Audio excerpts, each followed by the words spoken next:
Il avait été condamné en France pour l'assassinat en 1991 de l'ex-premier ministre du Shah, Shapour Bakhtiar. Il purgeait depuis une peine de réclusion à perpétuité. La justice française vient donc de décider de libérer l'Iranien Ali Vakilirad. On retrouve tout de suite Marion Gaudin.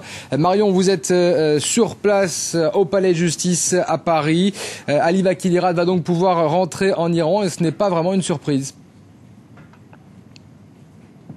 Oui, ce n'est pas vraiment une surprise et ce n'est pas vraiment une surprise non plus pour son avocat qui, à la sortie de l'audience, nous l'a dit aux journalistes, écoutez, c'était prévu, ce n'est pas une surprise puisque hier le gouvernement a effectivement émis un décret d'expulsion, ce qui a permis à la justice de libérer Ali Vakilirad. En fait, cela fait plusieurs mois déjà que la justice française s'était dite favorable à sa libération, seulement elle avait assorti cette libération d'un décret d'expulsion que le ministre de l'Intérieur, Brice Hortefeux, se refusait à prendre pour l'instant. Les avocats d'Ali Vakilirad avaient entamé des démarches pour pousser le gouvernement à expliquer ses raisons. Pourquoi ce refus de signer un décret d'expulsion? Le gouvernement avait toujours gardé le silence jusqu'à hier où il a finalement signé ce décret d'expulsion. Résultat, Ali Vakilirad va pouvoir rentrer chez lui probablement dès aujourd'hui. Il y a un vol prévu à 14h35, un vol Iran Air qui va partir de Paris direction Téhéran. C'est l'un des 2 vols réguliers de la semaine.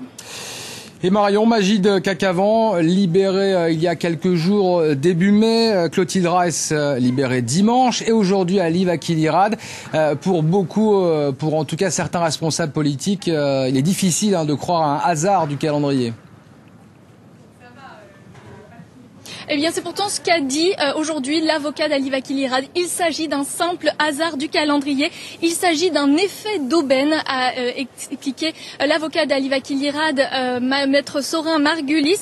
Pour lui, il n'y a aucun rapport entre toutes ces affaires, même si effectivement Ali Vakilirad aurait pu être libéré bien plus tôt si le gouvernement s'était décidé à signer un décret d'expulsion bien plus tôt. Pour le Parti socialiste, en revanche, pour l'opposition, eh bien, le gouvernement nous prend pour des imbéciles. C'est-à-dire qu'il y a effectivement marchandage, il y a effectivement contrepartie, seulement le gouvernement se refuse à le dire. Le Parti socialiste qui exhorte le gouvernement à assumer les choix qu'il a pris, les choix qu'il a faits, qui exhorte le gouvernement à s'expliquer sur l'affaire Clotilde Reiss.